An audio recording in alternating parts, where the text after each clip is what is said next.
I'm sure a lot of the viewers know what these things are called, but I don't. These are just one of those things that were contributed to the wormery food supply. And I'll be honest, I was told what they're called. And I might have even uttered the word a couple times out loud to see if I might remember it, but I don't. But besides this, which is 3 of these, whatever these fruits or veggies are, plus each system will get a portion of a damp and soiled paper towel, and I've got some bread, very old dry bread that's soaking in water to see if it might soften up enough that we can include it in today's feeding.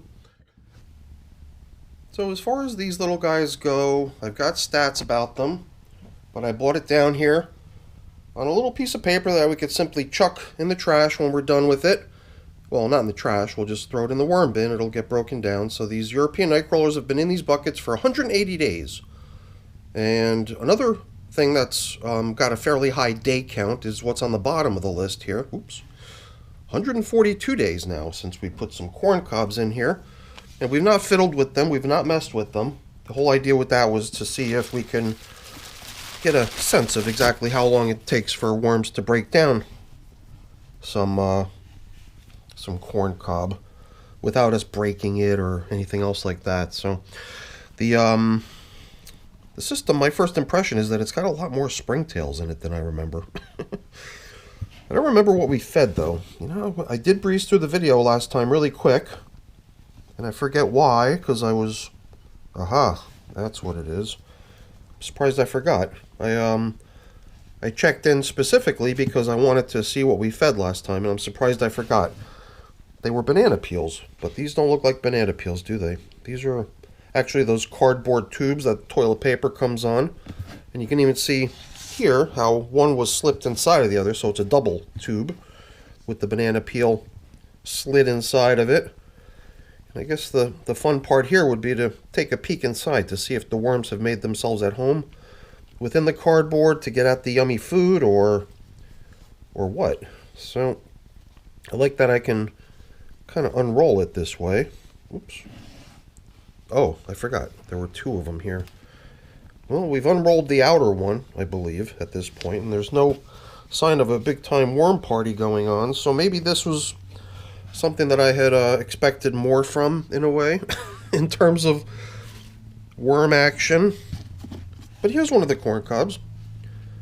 And from time to time, when I'm not paying attention, it was in this container here, actually, where I had accidentally leaned into one of these little corn cobs a bit too hard and caused it to break. So I consider that broken piece as sort of disqualified from the experiment. Last time we did decide on exactly when we're going to consider the experiment as complete, and that'll be, or at least in any given bucket, a bucket's ability to break down a few corn cobs will be measured by how long it takes for the last of these to break and no longer be in a cylindrical form or shape. And since we've already broken one of them in this system I guess has a little bit of a handicap in terms of its ability to hold out the longest. But it's not about holding out the longest, I believe. I believe it's actually in breaking it down the quickest. That's the sort of stuff we're interested in, right? As worm farmers, so I guess it's all from your point of view too, right? Everything's relative. All right, let's get to feeding them. I thought I'd bump into another corn cob bit, or at least a broken piece of one. But if we don't, we usually don't go out of our way to hunt down something that's eluding us. We just check things out if we happen to stumble on them. And in this case, we did stumble on 2 pieces of corn cob, which can go right back in. Put them into an optimal spot over there where a good bit of the juiciness of the feeding du jour will hopefully make its way down onto those corn cobs to continue to make them a tempting place for the worms to be. And let's see, this is what the bread looks like. It's been soaking, and I'm surprised there's no more standing water. I'm always a little bit surprised at how the bread is able to soak up a whole bunch of moisture into itself. I think we'll save these last two pieces for the other two buckets. And I do remember what we fed last time, and I do remember that we forgot to give these guys coffee. So these guys got shortchanged last time. So I did watch the video last time, and I was paying attention to some degree. This too, I believe, is a piece of corn cob, but it's so minute. But it's still cylindrical. This piece, one of these days, I think I might just come in here and find that piece carefully, and rinse it off and figure out what's going on there. But I think we're done here. Oh shoot, jeez. I should have known that it was a little bit of a mistake to remove the leftovers from the last check-in and set them aside, but it was sort of a large object that I thought would be interesting to keep as a single object rather than trying to break it up or spread it out. So let's see if we can keep to that idea.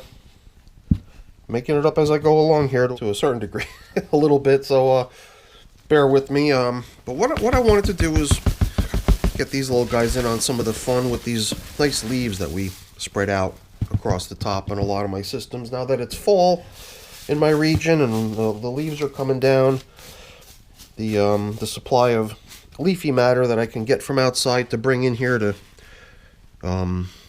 give to my wormies is almost endless at this point.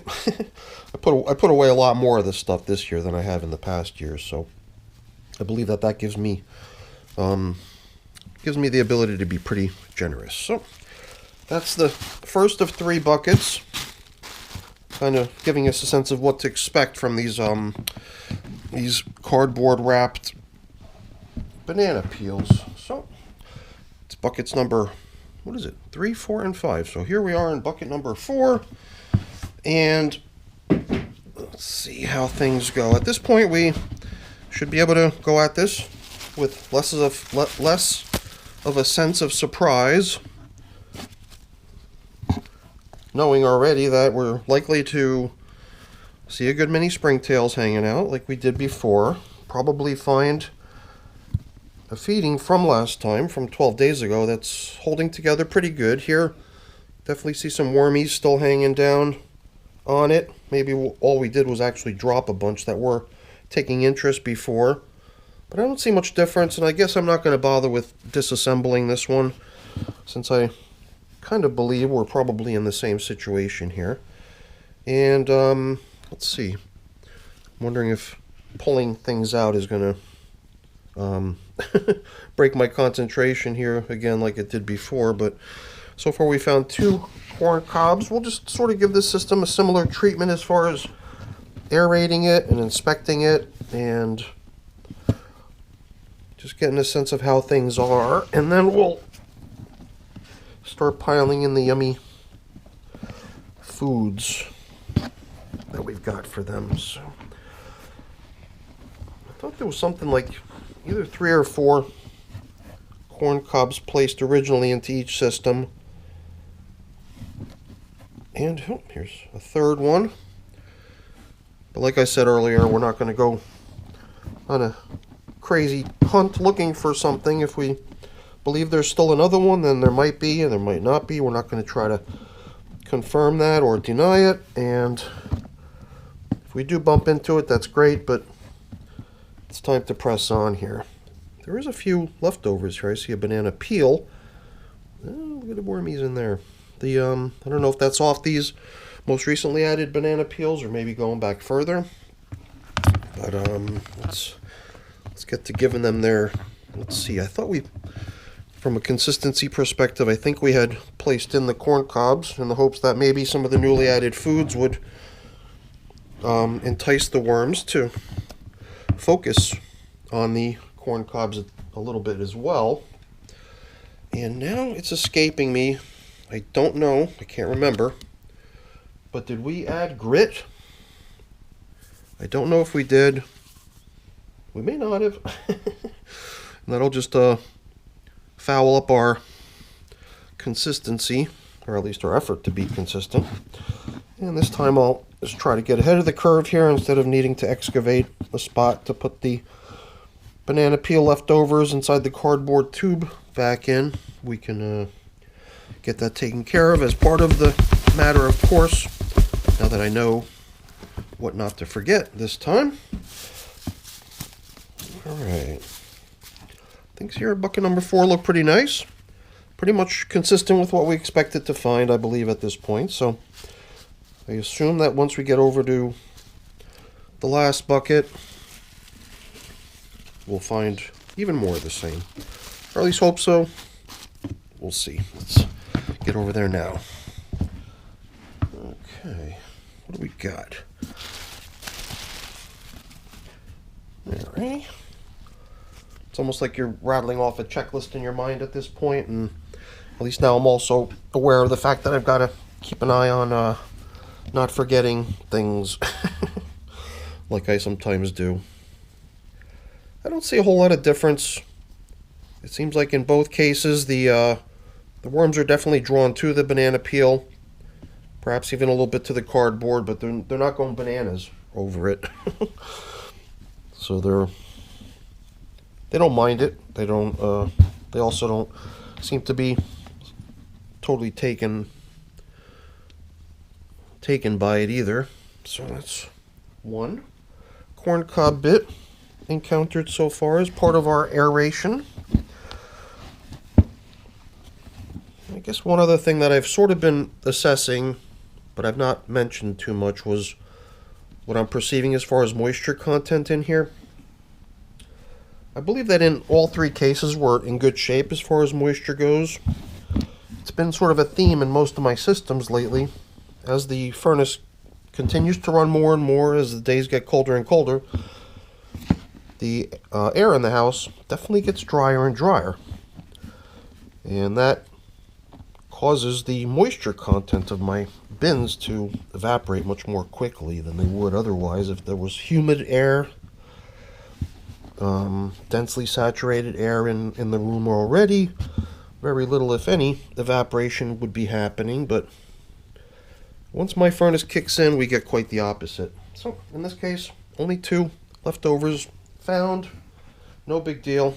Maybe you guys actually saw one as we breezed by it, and I just failed to grab it and pull it out.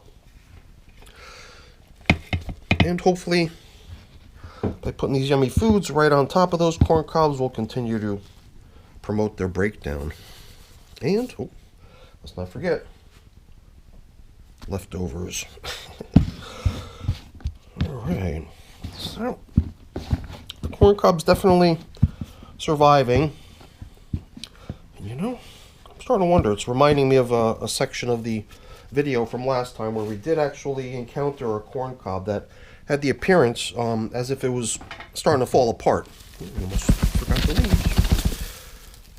And perhaps that's the reason we didn't find it. Maybe it did actually fall apart in my rough handling, and perhaps that also reduces this system's corn cob count. I guess towards the end we will have to be pretty vigilant about looking for the corn cobs, because once a system actually falls out of the race, then it's out. Although I don't know if it's so important to know that. I think the most important thing or most interesting thing will just be knowing the overall length of time that it will have taken for a corn cob to finally break down, even if it's the one that took the longest. So that's it for the video, everyone. Hopefully you enjoyed it. If you did, as always, please don't forget to leave me a quick thumbs up before you go. That's always really appreciated. And if you haven't done so already, please also consider subscribing to the channel. That's very much appreciated as well. All right, everyone, have a great day. Thanks for watching. Bye now.